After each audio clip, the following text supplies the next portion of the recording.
Hello students. अब हम लोग डिस्कस करने वाले हैं class 10 science chemistry chapter number 5 periodic classification of elements. चलिए फिफ्थ चैप्टर है, स्टार्ट करते हैं new chapter. In class 9 we have learned that matter around us is present in the form of elements, compounds and mixtures, and elements contain atoms of only one type. Class ninth में ये हम लोगों ने पढ़ा है कि matter जो भी हमारे आसपास होता है वो या तो एलिमेंट्स की फॉर्म में होता है या कंपाउंड्स की फॉर्म में या मिक्सचर की फॉर्म में होता है। और एलिमेंट जो होते हैं, अगर कोई एक पर्टिकुलर एलिमेंट की बात करोगे आप लोग, तो उसमें एक ही टाइप के एटम्स होते हैं। जैसे अगर मैं ऑक्सीजन एलिमेंट की बात करता हूँ तो ऑक्सीजन एलिमेंट के जितने भी एटम्स होंगे वो सब एक ही टाइप के होते हैं। Do you know how many elements are known till date? क्या आपको पता है कि अब तक कितने एलिमेंट जो है वो पता है हमें? At present 118 elements are known to us. अभी हमें 118 एलिमेंट्स हैं जिनके बारे में पता है। All these have different properties. इन सभी की प्रॉपर्टीज डिफरेंट है। Out of these 118 only 94 are natural occurring. और 118 में से 94 जो है वो नेचुरल अकरिंग है, मतलब कुदरत में मिलते हैं। तो बाकी जो हो गए वो सिंथेटिक हो गए, यानी कि ह्यूमन ने लेबोरेटरी में बनाए हैं। As different elements were being discovered, scientists gathered more and more information about the properties of these elements. क्योंकि अलग अलग एलिमेंट्स जो है वो डिस्कवर हो रहे थे, तो साइंटिस्ट ने उनकी इंफॉर्मेशन गैदर करना स्टार्ट कर दिया, इनकी प्रॉपर्टीज को इकट्ठा करना शुरू कर दिया ज्यादा से ज्यादा। They found it difficult to organize all that was known about the elements. उनको ये डिफिकल्ट लगा कि इनको ऑर्गेनाइज करना जो भी एलिमेंट्स के बारे में पता चलता जा रहा था। They started looking for some pattern in their properties on the basis of which they could study such a large number of elements with these. तो उन्होंने इन प्रॉपर्टीज का कोई पैटर्न बनाने का सोचा ताकि इतने सारे एलिमेंट्स को आसानी से पढ़ा जा सके उन प्रॉपर्टीज के बेसिस पे, और उनकी स्टडी एक अच्छे तरीके से हो सके। Making order out of chaos, तो बहुत सारा कुछ बिखरा पड़ा था तो उसका एक proper order banana. Early attempts at the classification of the elements, और क्लासिफिकेशन करते हुए शुरुआती कोशिश किया की गई, उसके बारे में हमें पढ़ाया जाएगा। We have been learning how various things or living beings can be classified on the basis of their properties. हम लोगों ने सीखा है कि किस तरीके से अलग अलग चीजों को या जिंदा चीजों को हम लोग क्लासिफाई कर सकते हैं उनकी प्रॉपर्टीज के बेसिस पे। Even in other situations we come across instances of organisation based on some properties. और हम लोग कुछ ऐसे भी केसेस में जाते हैं जहां पर कुछ प्रॉपर्टीज के बेसिस पे हमें ऑर्गेनाइजेशन करना होता है। फॉर एग्जाम्पल, जैसे इन अ शॉप, एक दुकान में shops are kept together at one place. एक जगह पर शॉप साबुन रखी जाती है, while biscuits are kept together elsewhere, और जो बिस्किट्स हैं उनकी जगह अलग होती है। इवन अमंग सोप्स, सोप के बीच में भी bathing soaps are stacked separately from the washing soap. जो आपकी बाथिंग सोप होती है जिससे हम लोग नहाते हैं, वो उनका स्टैक अलग होता है एज कंपेयर टू वॉशिंग जिससे आप लोग कपड़े धोते हो। Similarly, scientists made several attempts to classify elements according to their properties and obtain an orderly arrangement out of chaos. तो इसी तरीके से साइंटिस्ट ने भी बहुत सारे कोशिशें की ताकि एलिमेंट्स को क्लासिफाई किया जा सके उनकी प्रॉपर्टीज के अकॉर्डिंगली, और एक ऑर्डर बनाया जा सके, अरेंजमेंट, ताकि इस चाओस यानी कि इस भीड़ भड़के से या फिर इसमें जो कंफ्यूजन क्रिएट हो रही है उससे बाहर निकला जा सके। The early attempt to classify the elements resulted in grouping the then known elements and metals and non-metals. तो जो सबसे पहला, सबसे मतलब आप बोल सकते हो पहले अटेम्प्ट किया गया, उसमें एलिमेंट्स को दो कैटेगरी में डिवाइड कर दिया गया, metals and non metals. Later, further classification were tried out as our knowledge of elements and their properties increased. और फिर ये जो क्लासिफिकेशन है वो फर्दर ट्राई की गई जैसे जैसे हमारी नॉलेज एलिमेंट्स और उनकी प्रॉपर्टीज के बारे में इंक्रीज होती गई। डॉबरनियर्स ट्राइड्स, तो सबसे पहला जो अटेम्प्ट हमारी बुक में आने वाला है वो है डॉबरनियर्स ट्राइड्स। ट्राइड्स मतलब तीन तीन का जो ग्रुप बनाया था। चलिए स्टडी करते हैं। इन द ईयर 1817 में जोहन वॉल्फगैंग डॉबर्नियर, जोहान वॉल्फगैंग डॉबर्नियर ने, अ जर्मन केमिस्ट, एक German chemist, try to arrange the elements with similar properties into groups. उन्होंने एलिमेंट्स को अरेंज करने की कोशिश की जिनकी प्रॉपर्टीज सेम थी ग्रुप्स के अंदर। He identified some groups having 3 elements each. उन्होंने कुछ ग्रुप्स को फाइंड आउट किया जिनमें 3 एलिमेंट्स होते थे, मतलब 3 एलिमेंट्स का ग्रुप उन्होंने बनाया। So he called these groups triads, और इन ग्रुप्स को इसलिए क्या नाम दिया गया, ट्राइड्स नाम दिया गया।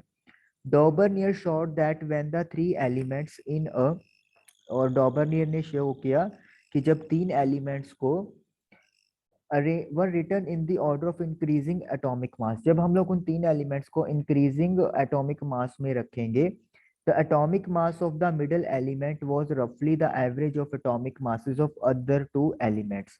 तो जो बीच वाले एलिमेंट का मास होगा वो एवरेज बाकी 2 एलिमेंट्स के इक्वल होगा। मतलब कि सपोज कर लो आपके पास 3 एलिमेंट्स हैं A B C, increasing order में हमें इनको प्लेस करना है। तो जो B का एटॉमिक मास होगा वो A और C का एटॉमिक मास को ऐड करके उनके एवरेज के नियरली इक्वल होगा। नियरली का मतलब ये होता है कि एग्जैक्ट इक्वल नहीं मिल पाएगा, लेकिन उसके आसपास आपको मिल जाएगा। एग्जाम्पल के लिए, take the triad consisting of lithium, sodium and potassium with respective atomic masses 6.9, 23 and 39। तो हमारे पास 3 एलिमेंट है, लिथियम, सोडियम एंड पोटाशियम। तीनों का एटॉमिक मास आप लोगों को गिवन है, 6.9 है लिथियम का, सोडियम का है 23 एंड पोटाशियम का है 39। What is the average of atomic masses of lithium and potassium? तो लिथियम और पोटाशियम का एटॉमिक मास का एवरेज क्या है? लिथियम का है 6.9 और पोटाशियम का है 39। तो इनका एवरेज हमें निकालना है, तो प्लस करके अपॉन 2 करेंगे, तो it will be 45.9 upon 2. So I'm getting 22.95 approximately आ रहा है। How does this compare with atomic mass of Na? तो सोडियम के साथ इसको कंपेयर करेंगे। सोडियम का 23 है, तो आप देख सकते हो कि नियरली ये 23 के इक्वल आ गया, और जो डेफिनेशन डॉबर्नियर ने बताई थी वो बिल्कुल यहाँ पे सुटेबल है। Given below 5.1 table 5.1 some groups of 3 elements. Table 5.1 में आपको 3 एलिमेंट्स के ग्रुप कुछ दिए हुए हैं। These elements are arranged downward in order of increasing atomic masses, और इनको ऑर्डर में कैसे दिया गया है? इंक्रीजिंग एटॉमिक मास, यानी कि नीचे जाते हुए आप देख सकते हो एटॉमिक मास इंक्रीज हो रहा है। Can you find out which of these group form डॉबर्नियर tried? क्या आप पहचान सकते हो कि इनमें से कौन कौन डॉबर्नियर ट्राइड की डेफिनेशन को सेटिस्फाई कर रहे हैं? बिल्कुल कर सकते हैं। फर्स्ट और थर्ड का एवरेज सेकंड के इक्वल आ गया, तो इसका मतलब वो डॉबर्नियर ट्राइड है, अदरवाइज नहीं है। चलिए पहले हम लोग फर्स्ट इस ग्रुप ए की बात करते हैं। N प्लस AS, N होता है नाइट्रोजन, AS है एस्टिटाइन। तो इनका एटॉमिक मास का average 88.9 upon 2, so we are getting 44.45। तो यहाँ पे आपके पास आप देख सकते हो कि एवरेज जो मास निकल के आ रहा है आपके पास वो अराउंड 44 आ रहा है। लेकिन जो पोटाशियम है P, उसका जो आपके पास, sorry phosphorus, P stand for phosphorus, phosphorus का एटॉमिक मास है 31। तो यहाँ पे ये डॉबर्नियर की डेफिनेशन में सेटिस्फाई नहीं होगा, तो ग्रुप ए के ये जो एलिमेंट है ये डॉबर्नियर ट्राइड्स नहीं है। Then group B elements, calcium और barium, 40.1 plus 137.3 divided by 2, 4771 divide by 2, 8.7। यहाँ पे जो स्ट्रोंशियम एसआर का मास है वो 87.6 है, तो हम लोग इसको कह सकते हैं कि ये नियरली इक्वल आ चुका है, तो ये डॉबर्नियर ट्राइड को सेटिस्फाई कर रहा है। सी, कैल्शियम, क्लोरीन एंड आयोडीन, चलिए उनको ऐड करके देखते हैं हम लोग। क्लोरीन का है 35.5 और आयोडीन का है 126.9। पहले इनको ऐड कर देते हैं। 12, 162.4। अब एवरेज निकालने के लिए 2 से डिवाइड करेंगे तो 81.2। और हमारे पास ब्रोमीन की जो एटॉमिक मास है वो है 79.9 यानी कि नियरली 80। तो आप देख सकते हो कि ये ऑलमोस्ट सेम ही है, तो ये भी डॉबर्नियर ट्राइड को सेटिस्फाई करता है। तो आपने देखा कि ग्रुप बी और ग्रुप सी के एलिमेंट जो है वो डॉबर्नियर ट्राइड्स को सेटिस्फाई करते हैं, लेकिन ग्रुप ए वाले एलिमेंट्स डॉबर्नियर के ट्राइड्स को सेटिस्फाई नहीं करते। तो इसीलिए हम लोग क्या कहेंगे कि बी और सी एलिमेंट्स डॉबर्नियर ट्राइड को फॉलो कर रहे हैं। You will find that group B and C form Dobereiner triads. तो बिल्कुल बी और सी ने डॉबर्नियर ट्राइड्स बनाया है। डॉबर्नियर could identify only 3 triads from the elements known at that time. तो जितने एलिमेंट्स उस टाइम पे पता थे, डॉबर्नियर को 3 ट्राइड्स यानी कि 3 ग्रुप ही ऐसे मिल पाए जो उनकी डेफिनेशन में फिट आते थे। Hence, this system of classification into triads was not found to be useful। क्योंकि यहाँ पे कुछ ही एलिमेंट अरेंज हो पाए थे, तो इसीलिए इनका ये जो सिस्टम था ये ज्यादा यूजफुल नहीं था। और डॉबर ने ट्राइड के ये 3 आपके पास ट्राइड आप देख सकते हो, lithium, sodium, potassium, calcium, strontium, barium, chlorine, bromine and iodine. तो ये 3 ट्राइड्स ही है जो डॉबर्नियर के सक्सेसफुली डन हो पाए थे। ओके जी।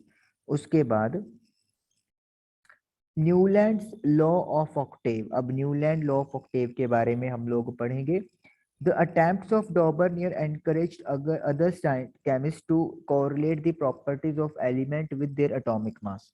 Daubernier के चाहे यहाँ पे जो आप बोल सकते हो अटेम्प्ट थे, वो बेशक कोई प्रॉपर रिजल्ट नहीं दे पाए, लेकिन बाकी केमिस्ट को उन्होंने इनकरेज, हौसला जरूर दिया कि प्रॉपर्टीज को कोरिलेट किया जा सकता है उनके एटॉमिक मासेस से। In 1866, Johann Newland, an English scientist, arranged the then known elements in the order of the increasing atomic masses।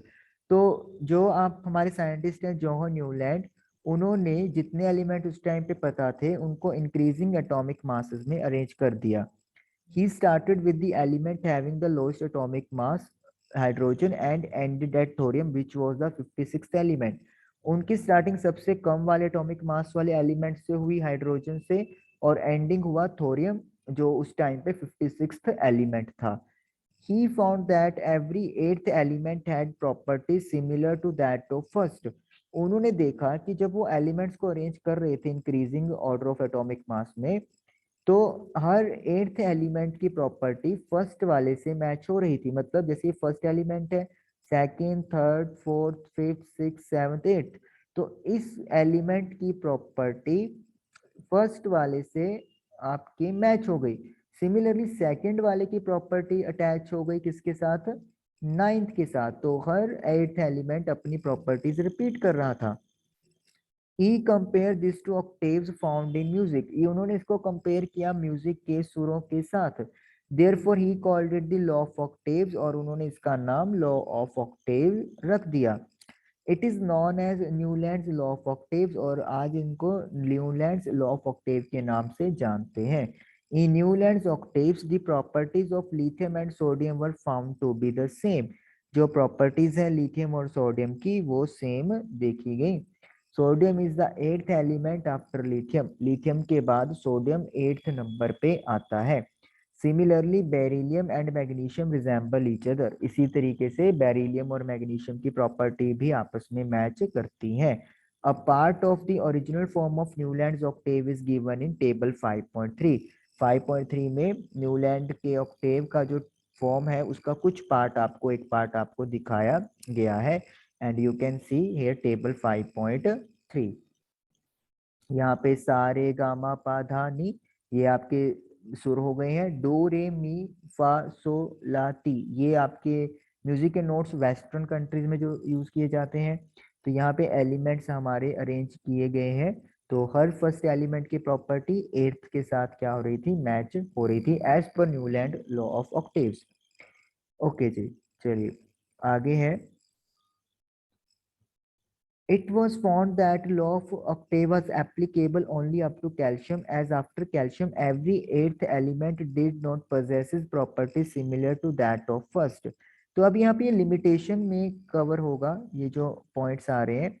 तो फर्स्ट लिमिटेशन क्या थी, कमी क्या थी कि ये लो कैल्शियम तक ही एप्लीकेबल था। कैल्शियम के बाद हर 8th एलिमेंट की प्रॉपर्टी फर्स्ट के साथ मैच नहीं कर रही थी। It was assumed by Newland that only 56 elements existed in nature and no more elements would be discovered in the future. Newland ने ये अज्यूम किया कि 56 एलिमेंट उस टाइम पे मौजूद थे और कोई नया एलिमेंट फ्यूचर में डिस्कवर नहीं होगा। But later on several new elements discover, लेकिन बाद में काफी सारे नए एलिमेंट डिस्कवर हुए whose properties did not fit into the law of octaves, और उनकी प्रॉपर्टीज न्यूलैंड के टेबल में फिट भी नहीं बैठ पाई। तो ये एक अनदर लिमिटेशन थी।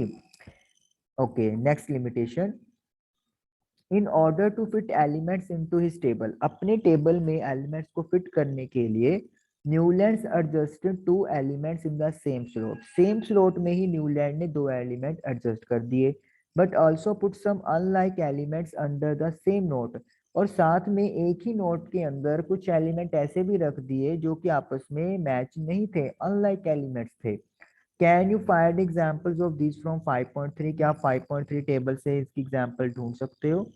आप देख सकते हो सा के अंदर कोबाल्ट और निकल को एक ही उसमें दे दिया और इनकी प्रॉपर्टीज फ्लोरीन क्लोरीन से मिलती भी नहीं है। सिमिलरली सीरियम और लिथियम को इन्होंने अरेंज कर दिया है बोरोन एल्यूमिनियम क्रोमियम के साथ, तो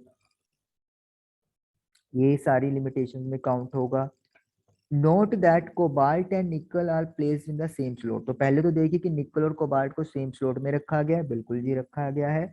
and these are placed in the same column as fluorine, chlorine and bromine which have very different properties than these elements, और इनको रखा भी फ्लोरीन क्लोरीन और ब्रोमीन के साथ है जिनकी प्रॉपर्टीज क्रोमियम और निकल से बहुत ही ज्यादा, कोबाल्ट और निकल से बहुत ही ज्यादा डिफरेंट थी। Iron which resembles cobalt and nickel in properties, iron जिसकी प्रॉपर्टीज कोबाल्ट और निकल से मिलती थी, has been placed far away from these elements, और उसको आयरन को कोबाल्ट और निकल से दूर रखा गया है। विद द, तो ये मतलब क्या हो गया, जिनकी प्रॉपर्टीज सेम थी वो बल्कि अलग अलग हो गए और जिनकी प्रॉपर्टीज डिसिमिलर थी वो एक स्लॉट में आ गए। With the discovery of noble gases, और जब नोबल गैसेस की डिस्कवरी हो गई, the law of octaves become irrelevant, और तो ये लॉ बिल्कुल ही इररिलेवेंट हो गया, क्योंकि 8th एलिमेंट आपको पता है कि जैसे कार्बन है, नाइट्रोजन है, ऑक्सीजन है, फ्लोरीन है, फ्लोरीन के बाद नोबल गैस आती है नियोन, तो अगर नियोन यहाँ पे आ जाएगा तो फिर सोडियम चला जाएगा बेरिलियम के नीचे, और इस तरीके से यहाँ पे सारा सारा टेबल जो है वो उनका एक तरह से इनवैलिड ही हो गया। Thus, Newland law of octaves worked well with lighter elements only. तो कुछ एलिमेंट्स, हल्के एलिमेंट्स तक ही ये लो अच्छे से काम किया, उसके बाद ये वाला लो बढ़िया एप्लीकेबल या वैलिड नहीं रहा। ओके, उसके बाद क्वेश्चंस आ रहे हैं, let us do this question. Did Dauber-Near triads also exist in columns of Newland octave? Compare and find out. क्या डॉबर-नियर के ट्राइड्स न्यूलैंड के ऑक्टेव्स के कॉलम में हमें मिलते हैं? कंपेयर करें और फाइंड करें। चलिए कंपेयर करेंगे। पहले तो हमें डॉबर-नियर के यहाँ पे 3 जो है ट्राइड्स देखने पड़ेंगे, लिथियम सोडियम पोटाशियम। तो पहले तो ये चेक करते हैं क्या लिथियम सोडियम पोटाशियम हमारे पास है। बिल्कुल, आप देख सकते हो लिथियम सोडियम पोटाशियम रे नोट के अंदर यहाँ पे आ रहे हैं, तो इसीलिए डॉबरनियर का ये वाला ट्राइड न्यूलैंड के ऑक्टेव में प्रेजेंट है। ओके, नेक्स्ट सेकंड ट्राइड बना है calcium strontium beryllium barium sorry, तो CaSr। ओके, तो यहाँ पे CaSr है लेकिन बेरिलियम नहीं है, तो ये वाला ट्राइड यहाँ पे नहीं हम लोग कह सकते कि प्रेजेंट है, तो ये वाला यहाँ पे प्रेजेंट नहीं है। Okay, third one chlorine bromine iodine. चलिए देखते हैं, क्लोरीन ब्रोमीन आयोडीन, लेकिन आई यहाँ पे नहीं है, तो जो हमारे पास अवेलेबल है उसमें अकॉर्डिंगली सिर्फ एक ही ट्राइड है जो प्रॉपरली यहाँ पर न्यूलैंड के ऑक्टेव में आ रहा है, बाकी 2 ट्राइड्स यहाँ पे मौजूद नहीं है। Okay, next question. What were the limitation of Daubenier's classification? तो डॉबरनियर क्लासिफिकेशन की क्या लिमिटेशन थी? ये थी कि the number of elements that were known at that time, only 9 elements were arranged as per the Daubernier rule. डॉबरनियर के rules के accordingly सिर्फ 9 एलिमेंट्स को अरेंज किया जा सकता था. There were some elements which were not following Daubernier rule. तो डॉबरनियर के रूल कुछ एलिमेंट फॉलो नहीं कर रहे थे. अगर आप इसका एग्जाम्पल दे सकें तो बहुत ही अच्छी बात है याद करके. जैसे कि आपके एग्जाम्पल क्या था? नाइट्रोजन, फॉस्फोरस और आर्सेनिक वाला. Yes, S is arsenic not astatine. वो एटी होता है, ये एस है तो ये आपका आर्सेनिक है. Nitrogen, phosphorus, arsenic. ठीक है जी, तो ये आप एग्जाम्पल दे सकते हो विद प्रॉपर कैलकुलेशन और ये लिमिटेशन बहुत काउंट की जाएगी. बढ़िया. What were the limitation of Newlands law of Octave? तो न्यूलैंड के लॉ की क्या लिमिटेशन थी? तो ये जो अभी पॉइंट पढ़े, applicable up to calcium, calcium के बाद प्रॉपर्टी सेटिस्फाई नहीं हो रही थी.